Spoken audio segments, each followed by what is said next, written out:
When you're talking about a franchise as large as Touhou with its humongous cast of characters, it can be really intimidating to get into it. Especially considering that most of these characters actually see use in doujin works. So that means that you're going to have characters all the time that you're not going to know who they are unless you're a real buff of the series. So I decided to make 2 videos about this. Today we're going to be covering the ones that you'll find the most in doujin works. So these are the 36 characters I personally ran into the most. Later on, we'll be releasing a video about the rest of the characters, so don't worry about that. But in the meantime, let's get started. This by no means is comprehensive right here, but this will give you kind of a brief overview of each character.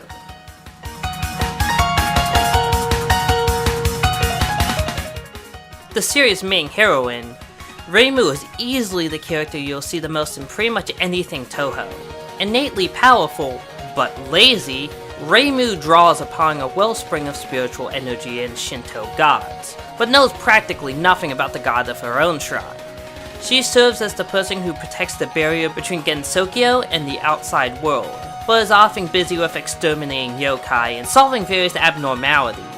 Officially, she's supposed to be easygoing, curious, dutiful, and optimistic, but very few works actually represent her as such. Rather, she's commonly portrayed as a lazy, bloodthirsty sort who's always poor because no one donates to her shrine. She's easily recognizable in her red Miko outfit.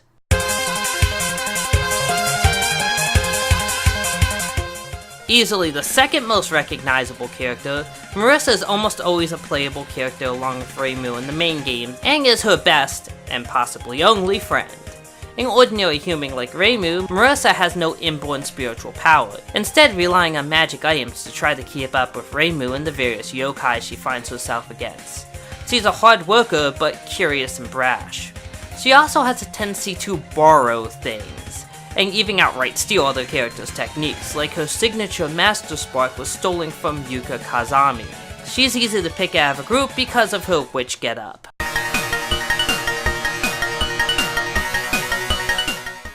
Mima was an important character in the PC-98 Touhou games that may have been Marissa's teacher. However, after the Windows games started to come out, Mima has strangely been nowhere to be found. This has led to a running joke in the fandom that Mima will return in the next game as a super uber boss, something that hasn't happened. Yet. She's not the easiest character to remember due to green being a common hair color in Touhou and her outfit being largely unremarkable.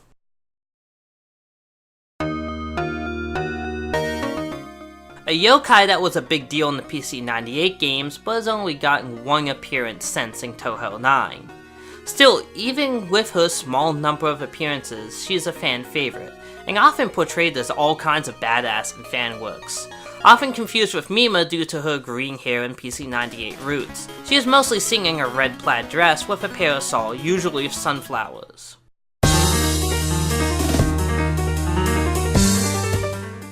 Easily a fan favorite, along with Zun's most beloved character, Alice is a human that became so skilled that she ascended to being a yokai. Because she hasn't lived very long as one, she still behaves mostly like a human. Her ability is to manipulate puppets with supernatural precision.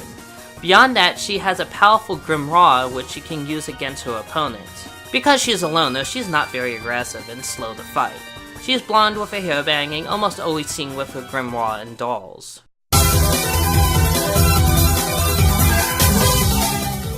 A minor boss often thrown around as a joke character by fans. Despite being weak, she still eats humans.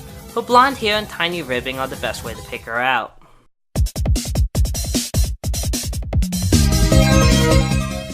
An unnamed mid-boss beloved so much by fans that their fan name for her, Daiyose, was later made canon by Zun.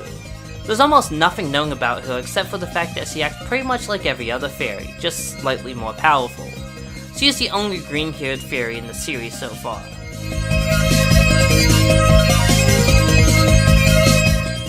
Suno is one of the keys to the Touhou fandom. Every bit as important and beloved as the lead heroines. Half the memes from Touhou stem from this fairy's boundless stupidity and enthusiasm. In Gensokyo, fairies are extremely weak, weaker than humans even. Tsuno is considered the strongest of her kind, which is still pretty weak, but strong enough to rival lesser yokai. In fanworks, she's often the comic foil, and she's easily one of the most common characters seen in doujin, period. In fact, she's so adored that she eventually got to star in her own official game. As the only fairy with ice wings running around, she's pretty hard to mistake.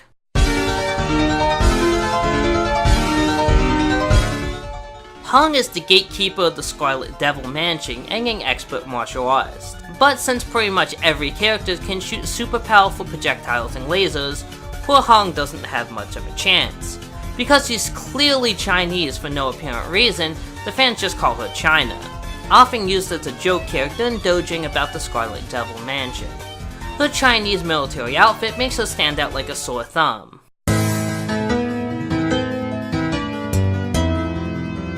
Like Daiose, she was originally an unnamed mid-boss named by the fans. As nothing is really known about her, fan interpretation varies wildly, being anything from a sensual succubi to Petroli's fangirl. She looks like a red-haired Morgan Arslan from Darkstalkers.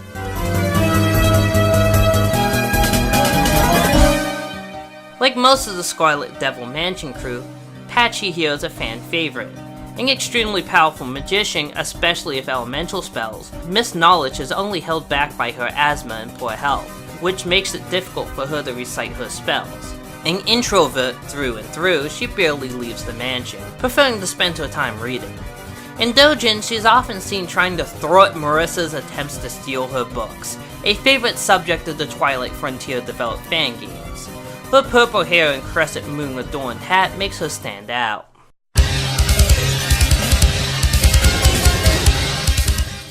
Easily my favorite of the cast, Sakuya is possibly the only human in the manor, but don't let her insignificant title of maid fool you. She is all kinds of badass. An incredibly skilled knife user, Sakuya can hold her own against most lesser yokai, but it's her magic pocket watch that makes her a force to be feared. Using it, she can manipulate time itself, giving her a nearly unfair advantage in battle. No one knows how she came to live at the manor and become a simple maid of the vampire, but her quiet, loyal personality shows she is at least content with her lot in life. She is currently the only maid character, so she's pretty easy to recognize.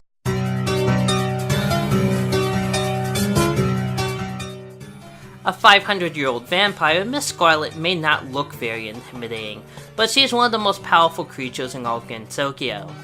While childish in demeanor, she's still fearsome in a fight, and fans speculate that she defeated and proceeded to employ her most notorious staff.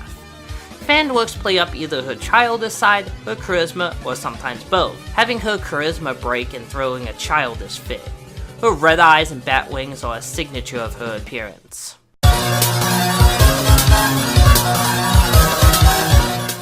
Flandre may just be the most dangerous creature in all of Gensokyo. She has the innate power to destroy anything and everything, and an unstable personality to boot. Thus, she is locked in the Scarlet Devil Mansion's basement, never to leave, lest she rend the outside world asunder. Most fanworks don't play her up as the walking apocalypse that she is, rather making her out to be a neglected child. And no, I have no idea what those things on her wings are supposed to be.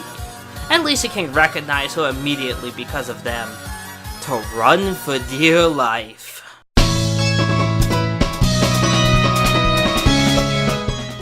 A Nekomata familiar of Ran Yukumo, a minor character that we'll be covering in the next video, Ran is basically the token cat girl. Her master is often seen having, less than normal behavior towards her in fanworks. She's currently the only childlike cat girl, so she's not hard to spot.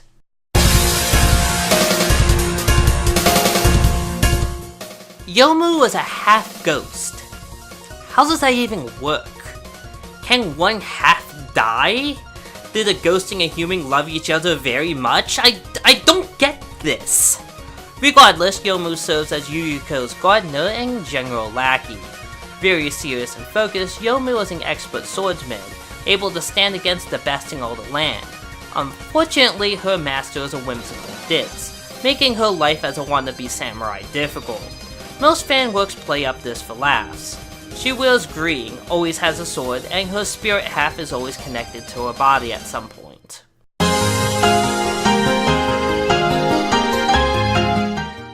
Yomu's master, the flighty Yuyuko, is generally cheery and good-natured, except for that time she stole spring in order to make an evil tree bloom. Other than that, a perfect neighbor. Joking aside, Yuyuko is very old and very powerful for a ghost, able to manipulate death itself, and force those she kills to wander the netherworld forever.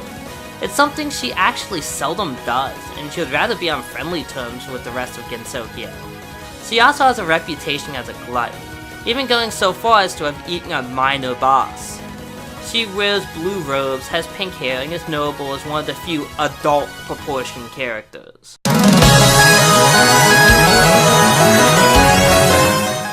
Yukari is the master of both Chang and Ran, and probably the single most powerful yokai in Gensokyo.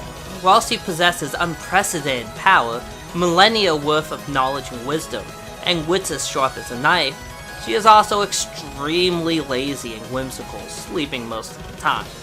Always the wild card, you never know what to expect when Yukari shows up, but it's guaranteed to be big. She has long blonde hair and wears a hat with a large red bow on it. She is also one of the most well-developed out of the cast, something that many fanworks play up.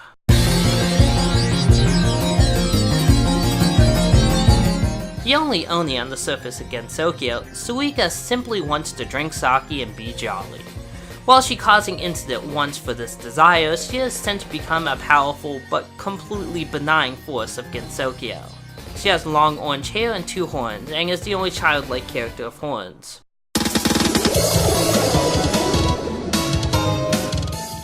Another minor boss often seen in fanworks as comic relief, sometimes teaming up with Surno and other weak bosses. She has short green hair, a tene, and a cape.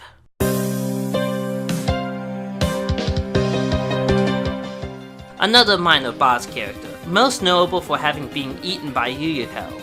Seldom appears in fanworks, but when she does, it's usually with Surno's posse of weaklings. Also one of the few characters with wings.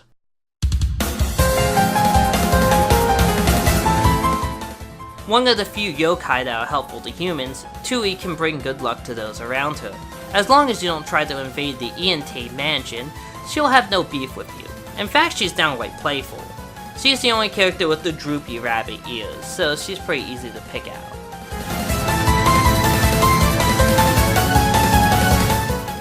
A rabbit from the Kingdom of the Moon. Seriously. After the Great Moon War... Seriously. She fled to Earth along with Eren and Kaguya, 2 characters that get a lot of appearances right after Imperishable Night came out, then was somewhat forgotten since. Raisin has the power to drive her victims insane with her evil eyes, but is otherwise one of the most responsible and sane creatures in Gensokyo. She is a bunny girl with long purple hair and red eyes.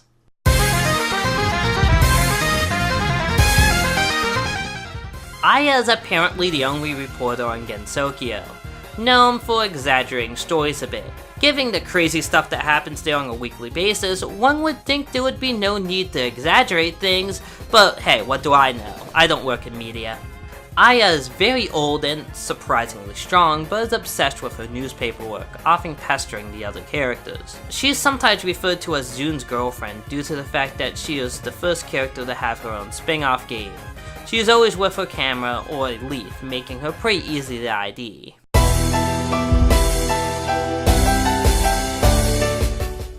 Komachi is a Shinigami, and a pretty bad one at that. We're not talking Bleach bad, but still. She is constantly slacking off and complaining about her workload. Otherwise, all she ever talks about is murder and suicide, making her not well liked by Gensokyo's denizens. Her red pigtails and huge scythe make it pretty easy to recognize this Shinigami.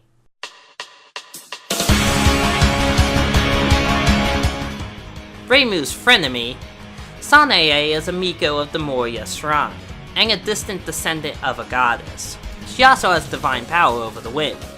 While starting off behaving as you would expect a Miko would, her personality gets progressively more twisted as the games go on. This makes her a popular target for hentai. She's easy to pick out due to her blue Miko outfit, frog hairpin, and snake ornament thing. What the heck are those things on the hair called anyway? I don't even know.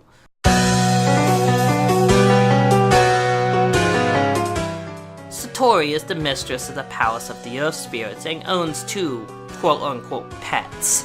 Rin, a necromancer cat girl thing, and Utsuho, who we'll get into later. Because she can read minds, most people don't really like poor Satori, but animals love her for being able to understand them. She has short pink hair and is adorned with several hearts as well as an eye in her outfit.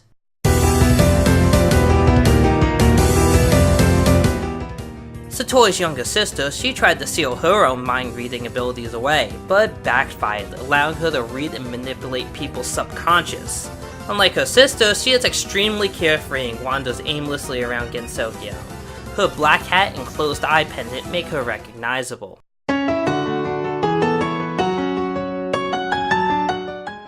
The bitter rival of former Moon Princess Kaguya, Moku is a human who drank an elixir of immortality. While she is indeed only human, the ages have tempered her abilities, allowing her to fend off powerful yokai, and Team Moon Bunny should the need arise. She has super long white hair with a white-red bow.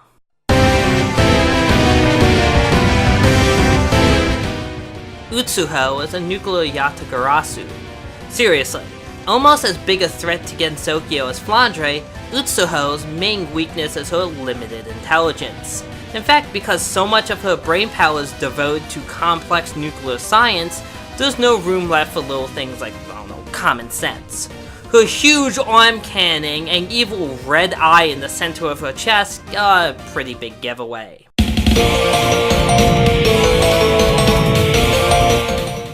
Tenshi, as her name implies, is the closest thing to an angel Touhou has.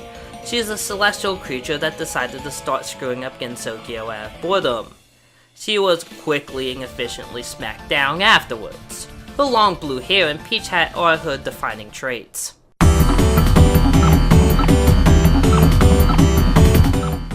Futo is a Taoist resurrected during the events of 10 Desires. She is also an ally of the saint Toyo Sato Mimi no Miko.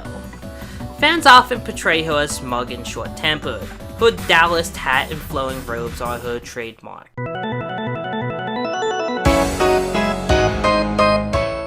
This is a kappa that lives on Yokai Mountain that also likes to build stuff. Because of that and her friendly attitude, fans like to use her to justify futuristic technology in their dojin. And she can also control water besides.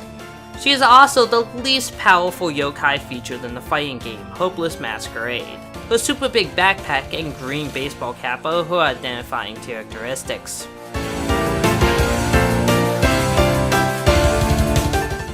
A mid-boss like Daiyose and Koakuma that the fans adopted. Very little is known about her, but fans often portray her as Aya's loyal puppy. Her sword and maple leaf shield define her. There you go! Those are just some of the characters in this franchise.